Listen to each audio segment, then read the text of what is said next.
The night I became my brother, I didn't expect the first test to come from his wife, not from paperwork, not from routines, not from the small details we had spent weeks memorizing, but from the way she looked at me when I walked through that door like she was searching for something beneath the surface. Something that didn't match what she had lived with for years, and in that moment before a single word was exchanged, I realized something we hadn't fully prepared for that. Switching lives isn't just about copying behavior. It's about surviving scrutiny from someone who knows the difference between what a person does and who they are. We had planned it carefully, not impulsively, not emotionally, but with the kind of precision that only comes from watching something deteriorate over time. Because my brother hadn't asked for help directly, he hadn't framed his situation as something urgent or dangerous, but I could see it in the way he spoke, in the way he avoided certain topics, in the pauses that stretched longer than they should, and eventually those small signs formed a pattern that couldn't be ignored, one that pointed towards something deeper than stress or routine conflict. His marriage wasn't loud, it wasn't defined by obvious fights or visible tension, and that's what made it harder to recognize at first. Because control doesn't always look aggressive. Sometimes it looks quiet, structured, consistent in ways that slowly reshape how someone behaves, how they respond, how they limit themselves without even realizing it. And by the time I understood what was happening, it wasn't about stepping in casually. It was about deciding whether doing nothing was the same as allowing it to continue. The idea didn't come all at once. It built gradually through conversations that circled around the same unspoken truth, through moments where we both knew something needed to change, but neither of us said it directly.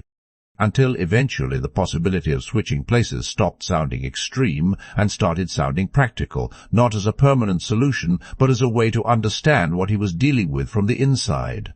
We looked alike enough for it to work. Identical in ways that made the physical aspect possible. But similarity isn't identity, and we both knew that the real challenge wouldn't be appearance. It would be behavior, memory, instinct, the countless small details that define how someone moves through their life without thinking about it. And replicating that required more than observation, it required immersion. For weeks we studied everything, routines, conversations, habits that seemed insignificant, until you tried to replicate them, the way he spoke on the phone, the way he responded to certain questions.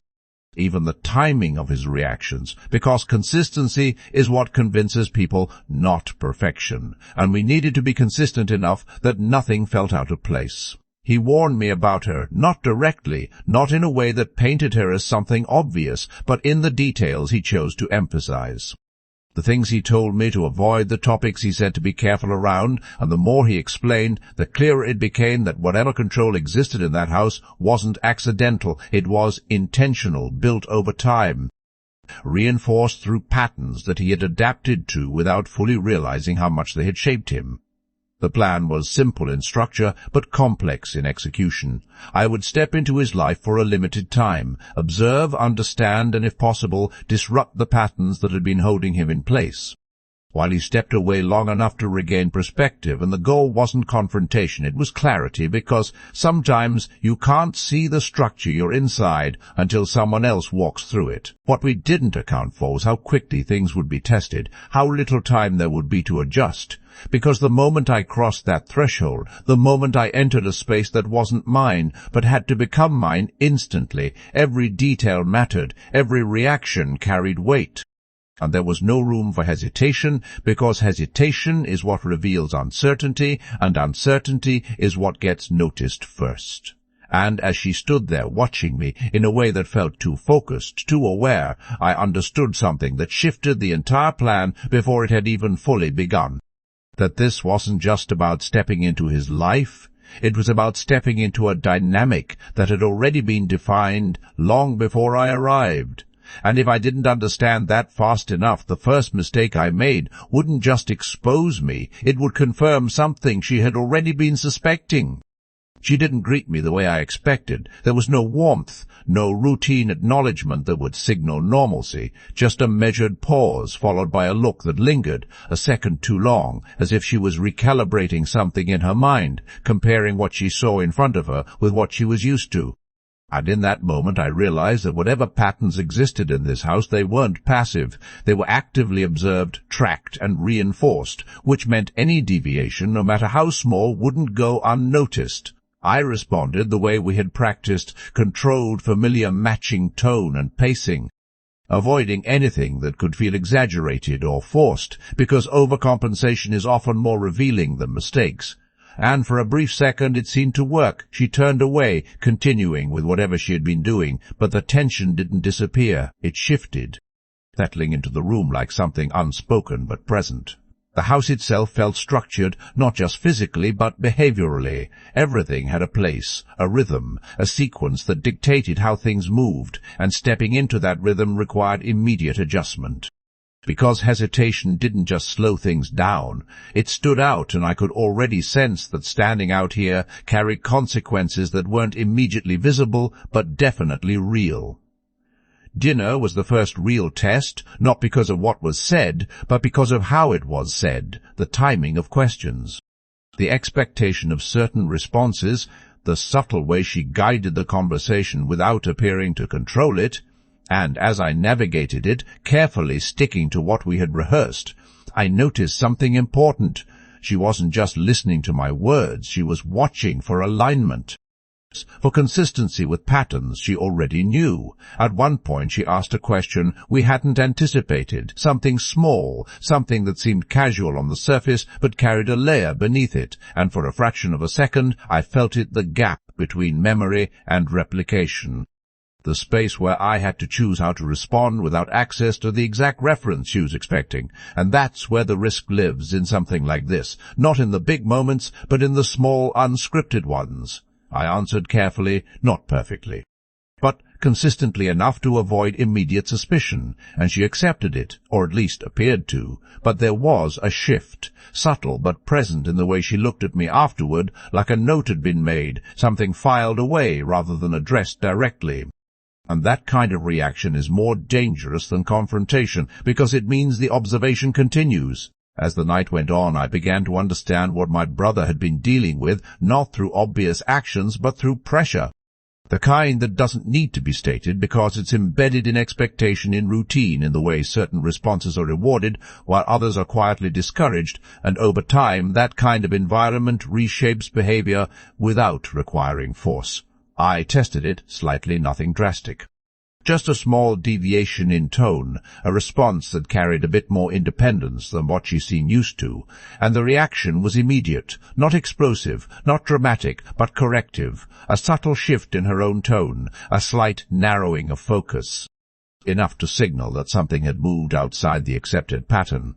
That's when I realized something we hadn't fully considered. This wasn't just about control, it was about awareness. She wasn't reacting randomly, she was monitoring, adjusting, reinforcing.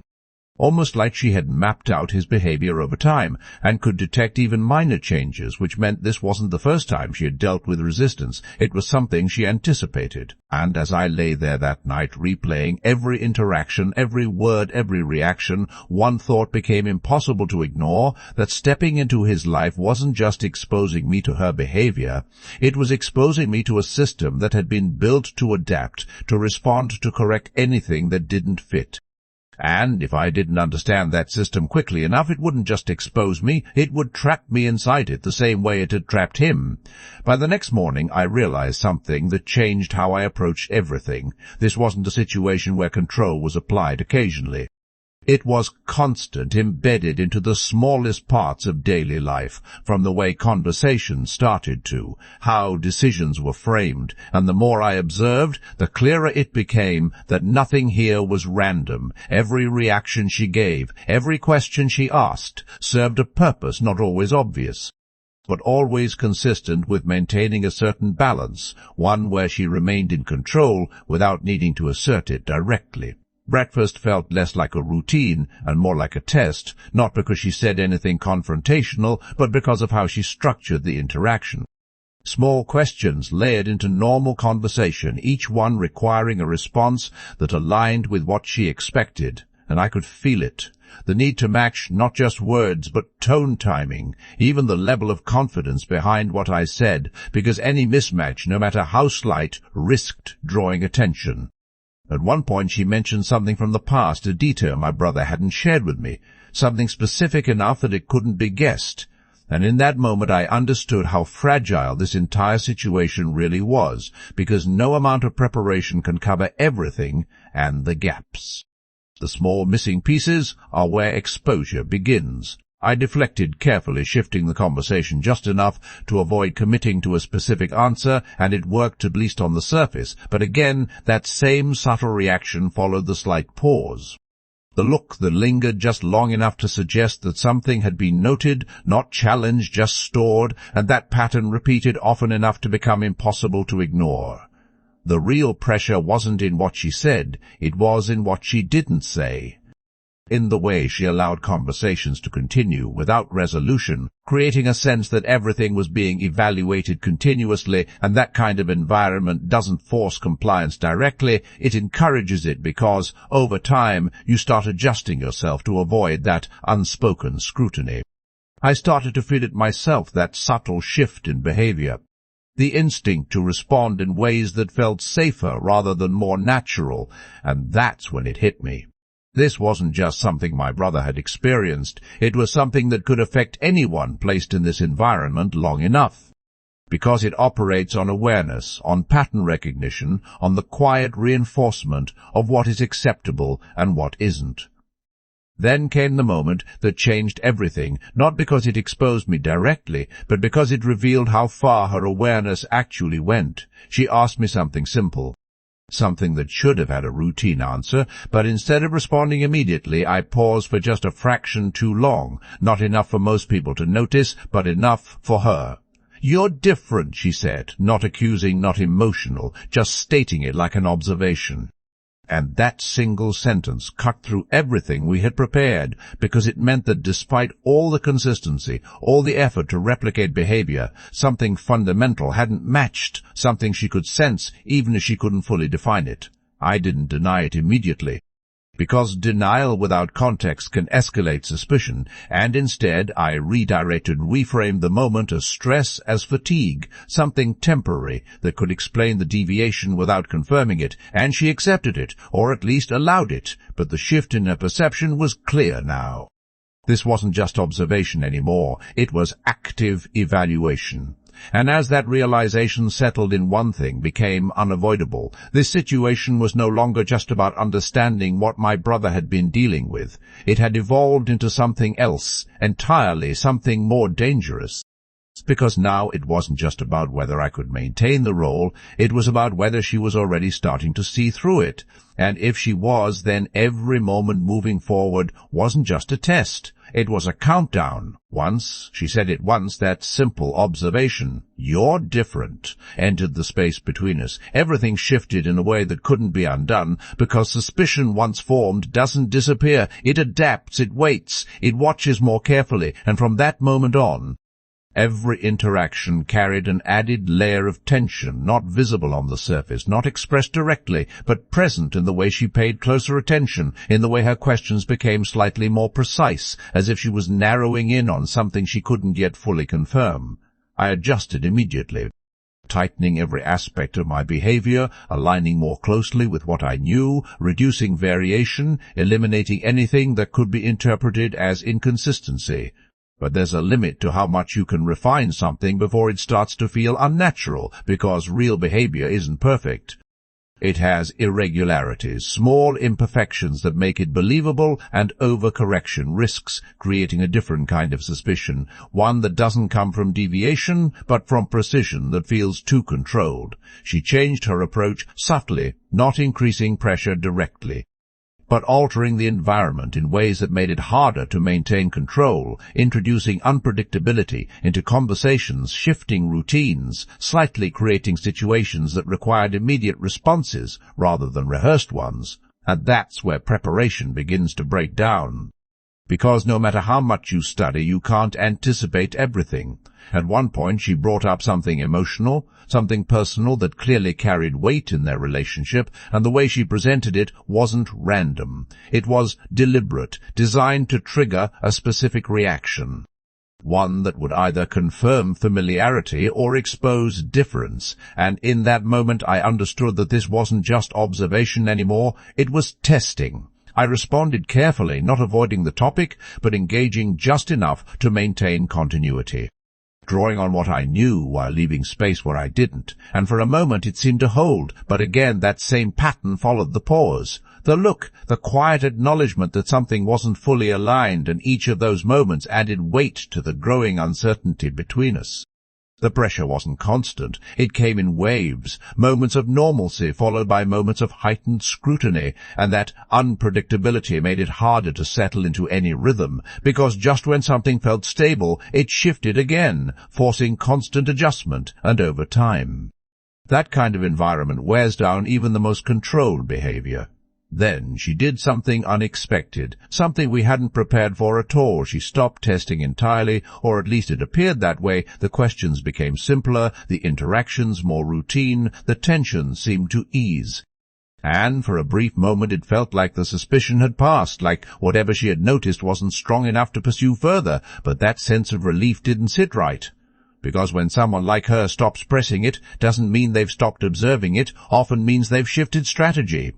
Moving from active testing to passive confirmation, allowing inconsistencies to reveal themselves over time rather than forcing them out directly, and that realization changed how I viewed every moment that followed.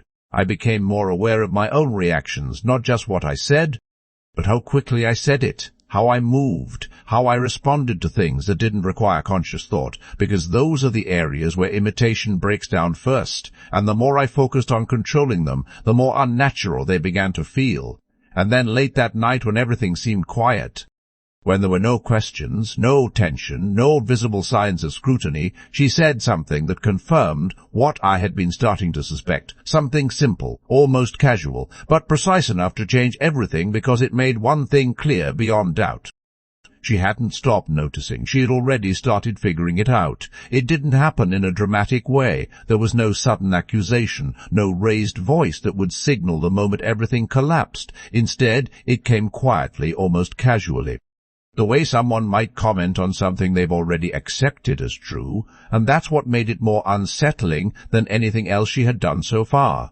Because when suspicion turns into quiet certainty, it no longer needs to prove itself. It only needs to confirm what it already believes. "You don't hesitate like you used to," she said, her tone neutral, controlled but precise in a way that left no room for misunderstanding, and that sentence, simple as it sounded, cut deeper than any direct accusation could have, because it didn't question who I was. It questioned the consistency of who I was supposed to be, and that's a much harder thing to defend. I responded carefully, maintaining composure, offering an explanation that framed the difference as growth as change, something that could happen over time without signaling anything unusual. And, while the words were reasonable, the moment itself had already shifted beyond words because she wasn't listening for logic anymore. She was observing alignment. She stepped closer, not aggressively, not in a way that felt threatening on the surface, but with intention, reducing the physical space between us just enough to increase pressure to make the interaction more immediate, more difficult to navigate without revealing something unintended. And in that moment I understood that this wasn't just about what I said, it was about how I existed in that space. Then she did something we had never considered, something that bypassed all preparation, entirely. She mentioned a specific memory, something deeply personal, something that required not just knowledge but emotional continuity, a reaction that couldn't be constructed on the spot without risk. And as she waited for my response, I realized that this wasn't a test designed to catch a mistake. It was designed to force a reveal. I paused just briefly, but enough. And in that pause, everything we had built over weeks of preparation became fragile. Because hesitation in a moment like that doesn't just signal uncertainty, it confirms difference, and the moment stretched longer than it should have, long enough for her to see it, long enough for her to register it. "You're not him," she said, not loudly, not emotionally, just with a level of certainty that removed any remaining ambiguity. And in that instant the entire situation shifted from controlled observation to direct confrontation, because once something like that is said out loud, it can't be contained anymore, it demands a response. I didn't deny it immediately because denial at that point would have been pointless. It would have escalated the situation without changing the outcome, and instead I stayed still, measuring the moment, understanding that whatever happened next wasn't just about exposure, it was about control, about who defined the narrative moving forward. Her reaction wasn't what I expected. There was no anger, no shock, no visible sense of betrayal, just a quiet recalibration, as if she was adjusting to a new piece of information rather than reacting to it emotionally. And that response revealed something important, that this situation, whatever it was, wasn't entirely outside her expectations, and as she looked at me, not confused, not surprised, but aware, in a way that suggested she had already considered this possibility long before it became real. One thought settled in with unsettling clarity, that this wasn't just a situation I had stepped into, it was something she had been prepared for, and if that was true, then the real question wasn't whether I had been exposed, it was why she wasn't reacting the way she should, the moment she said it. The moment the truth existed openly between us, I expected escalation questions, anger, something that would match the weight of what had just been revealed. But instead there was stillness, not passive, not uncertain, but controlled in a way that felt deliberate.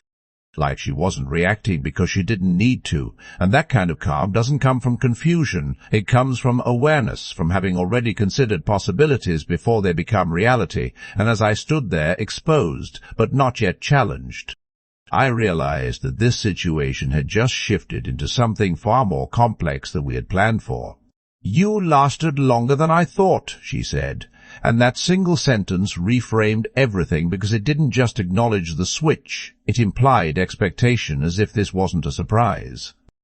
But an outcome she had anticipated, and that realization hit harder than being exposed, because it meant that, from the very beginning, from the moment I walked through that door, she hadn't just been observing for inconsistencies, she had been confirming a suspicion she already had.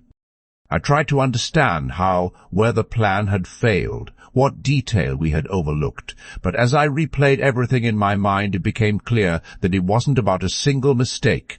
It was about something deeper, something fundamental, because no matter how closely you replicate behavior, you can't replicate lived experience completely. And for someone who has spent years watching, understanding, and controlling patterns, those differences become visible over time. "You think I didn't notice before?" she continued. And that's when the final layer revealed itself, because this wasn't about me, not entirely. It was about my brother, about the changes she had already seen in him over time, the moments where he had tried to push back, where his behavior had shifted even slightly, and in those moments she had already begun analyzing, already begun adapting, preparing for variations long before this one. That's when I understood something that changed the entire narrative. My brother hadn't been as invisible as he thought. His attempts to resist, however small, had been noticed, catalogued, and responded to, which meant this wasn't the first time the system had been tested. It was just the most extreme version of it. "But you helped him," she said, and this time there was something different in her tone, not approval. Not anger, but recognition, and that word, helped, carried weight because it acknowledged the intent behind what we had done, not just the action itself, and for a moment the situation shifted away from confrontation into something more ambiguous. Something that didn't fit neatly into control or resistance. I didn't respond immediately because the direction of this conversation was no longer clear. It wasn't escalating, it wasn't resolving, it was evolving into something else entirely, something that required understanding before reaction. Because whatever dynamic existed here, it wasn't as simple as one person controlling another without awareness. "You think switching places changes anything?" she asked, and that question landed differently, not as a challenge, but as a statement disguised as one. Because it suggested that the structure of their relationship, whatever it was, wasn't dependent on who occupied the role, but on something deeper, something systemic, that extended beyond individual behavior. And that's when it became clear this wasn't just about control. It was about patterns that had been built over time, reinforced through interaction, through expectation, through responses that shaped each other continuously, and stepping into that system didn't break it. It only revealed how strong it actually was. As I walked out that night, no longer trying to maintain a role that had already collapsed. One realization stayed with me in a way that didn't fade, didn't soften, didn't resolve into something simple. We thought we were changing the player, but we were stepping into a game that had already learned how to win.